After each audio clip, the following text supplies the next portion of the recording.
ये कहानी है चंदेली नाम के एक गांव की।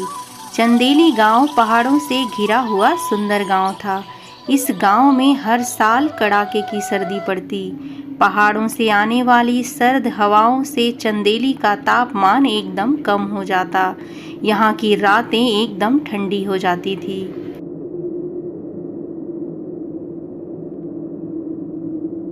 इस गांव में एक प्राचीन शिव मंदिर था। इस मंदिर से लगा हुआ एक पेड़ था जहाँ लक्ष्मी नाम की अनाथ बच्ची आकर रहने लगी थी। किसी को भी पता नहीं था कि लक्ष्मी कहाँ से आई थी। गांव का ना होने के कारण गांव वालों ने उसे मंदिर में प्रवेश करने नहीं दिया। इसीलिए लक्ष्मी मंदिर के बाहर लगे पेड़ के नीचे ही रहने लगी। मंदिर में आने जाने वाले लोगों से उसे खाने पीने की जो भी चीज़ें मिलती उसी से उसका गुजारा होता और रात में वो वहीं पेड़ के नीचे सो जाया करती थी। लक्ष्मी के पास ना तो कोई बिस्तर था और ना ही ओढ़ने के लिए कंबल। उसके पास एक छोटी सी पोटली थी जिसमें उसके कपड़े थे। जनवरी का महीना शुरू होते ही चंदेली में कड़ाके की सर्दी पड़ने लगी। पूरा दिन पूरी रात सर्द हवाएं चलती और सूर्य भी दिन भर बादलों में ढका रहता, जिससे दिन में भी यहाँ का तापमान एकदम कम हो गया। रात का समय था। पूरे गांव में कड़ाके की सर्दी पड़ रही थी। गांव के लोग अलाव जलाकर और रजाई ओढ़कर ठंड से बचने की कोशिश कर रहे थे। इसी भयानक ठंड में उस पेड़ के नीचे लक्ष्मी अकेले ही बैठी कांप रही थी। कितनी ठंडी लग रही है। भगवान बस जल्दी से सुबह हो जाए।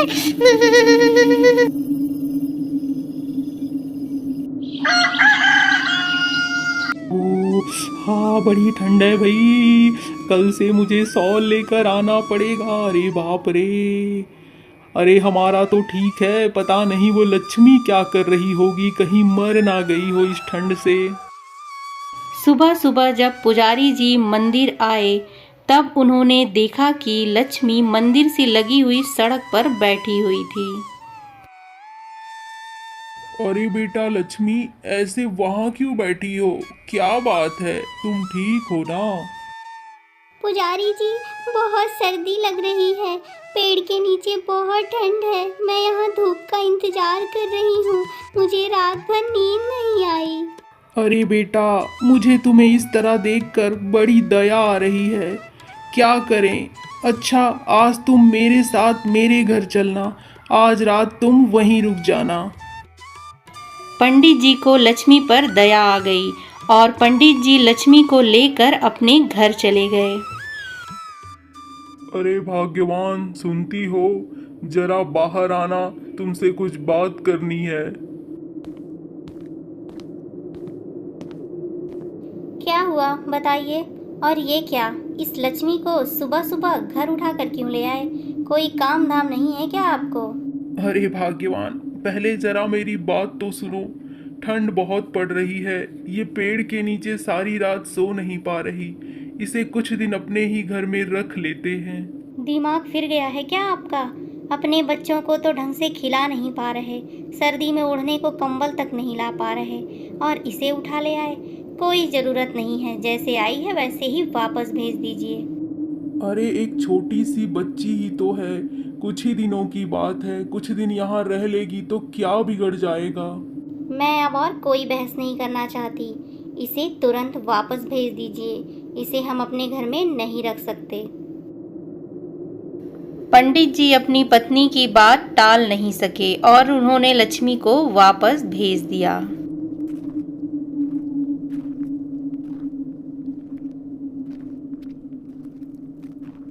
कैसी हो काकी? बहुत दिन हो गया, आप मंदिर नहीं आती हो। ठीक तो हो ना? हाँ बेटे, ठीक हूँ मैं। वो ज़रा सर्दी बढ़ गई है ना, तो मैं घर से निकलती नहीं हूँ। अच्छा काकी, क्या मैं आपके घर पे रात को सो सकती हूँ? मुझे पेड़ के नीचे बहुत ठंड लगती है। मुझे माफ़ करना बेटा, मैं तुम्हारी तकलीफ समझ सकती हूँ, पर मैं तुम्हें नहीं रख सकती। मेरी बहू बहुत मुश्किल से मुझे ही रहने देती है। ठंड में रात गुजारने के लिए लक्ष्मी को कोई जगह नहीं मिली और वो वापस उसी पेड़ के नीचे आकर बैठ गई। देखते ही देखते सुबह से शाम और फिर रात हो गई। रात को कड़ाके की ठंड पड़ने लगी। ओस की बूंदें भी मानो बर्फ की तरह गिरने लगी। ठंड से बेहाल होकर लक्ष्मी गांव में रुकने की जगह ढूंढने निकल पड़ी। गांव में चारों ओर सन्नाटा फैला हुआ था, कोई भी व्यक्ति नजर नहीं आ रहा था। लक्ष्मी इधर उधर रुकने के लिए जगह ढूंढ रही थी। तभी उसकी नज़र एक घर पर पड़ी, जहां गौशाला के बाहर उसे आग जलती हुई नजर आई।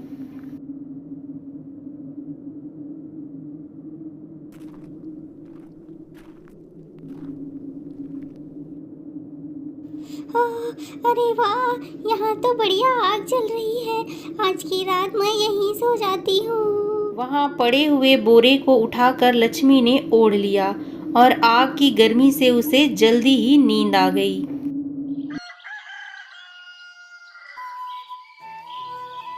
अरे कल रात तो बहुत ठंड थी भाई, मजा ही आ गया। चलूं गौशाला में जाकर नंदिनी को चारा देकर आता हूँ।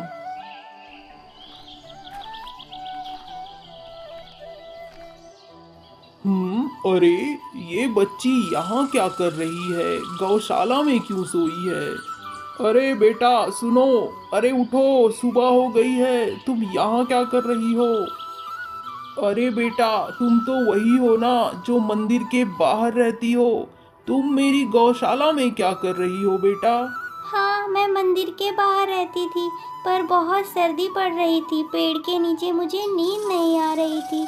मैंने यहाँ आग जलती देखी तो यहाँ आकर सो गई। अरे रे बेटा, इतनी सर्दी में बाहर रहना ठीक नहीं है। अच्छा चलो घर के अंदर, तुम्हें बाकी लोगों से मिलाता हूँ। ये गोपाल है जो अपनी पत्नी राधा और माँ के साथ रहते हैं। गोपाल स्वभाव से बड़े ही दयालु हैं। उन्हें वैसे तो किसी चीज़ की कमी नहीं है। दुख केवल इस बात का है कि अब तक गोपाल और राधा की कोई संतान नहीं है। माँ, ये एक अनाथ बच्ची है। ये रात भर हमारी गौशाला में सो रही थी। इसके पास रहने की जगह नहीं है। सोचता हूँ इसे अपने साथ रख लूँ। ये कोई धर्मशाला नहीं है गोपाल, जो तुम किसी को भी उठा कर ले आओगे। पता नहीं ये कहाँ से आई है। दादी माँ, मेरा नाम लक्ष्मी है। मैं पास के ही गांव में रहती थी।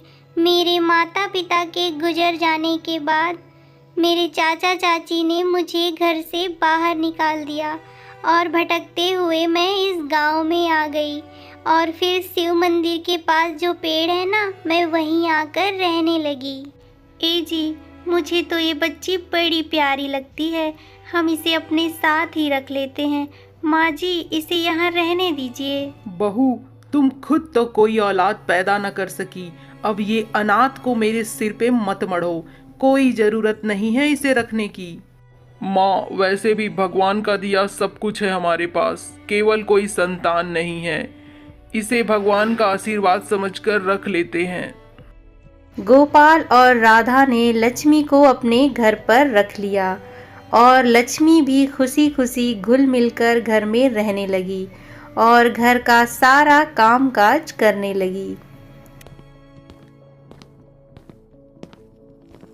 दादी माँ, आपको जुकाम है ना? ये काढ़े वाली चाय पी लीजिए, मैंने बनाई है। इससे आपकी तबीयत ठीक हो जाएगी। मुझे काढ़े की कोई ज़रूरत नहीं, मैं दवा से ठीक हो जाऊंगी। अच्छा, अगर बनाई ही है तो रख के जा, यहाँ पी लूंगी।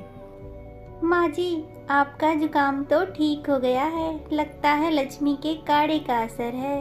कोई काढ़े का असर नहीं है, ये दवा का असर है। तुम उसे कुछ ज़्यादा ही सर पर चढ़ा रही हो बहू।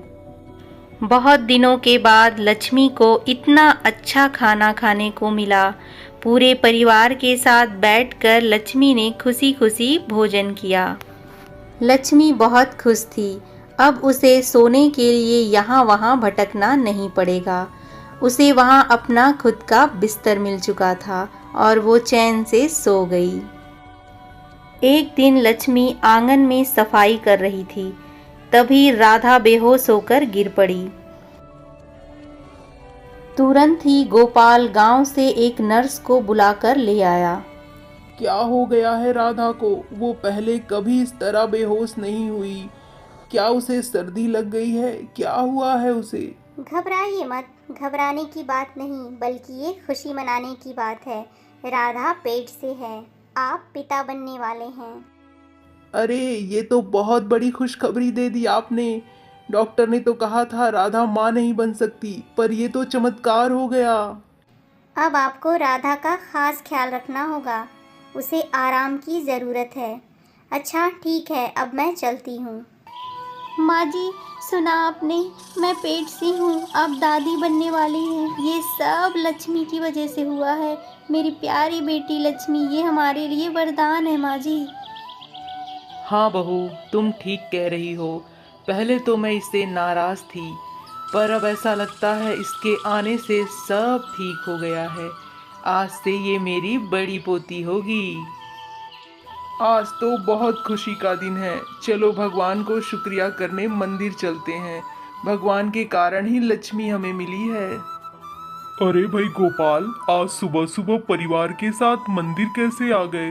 और ये लक्ष्मी तुम्हारे साथ कैसे?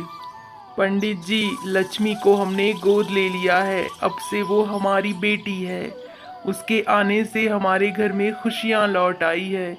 इस ठंड के मौसम में वो हमारे लिए वरदान बनकर आई।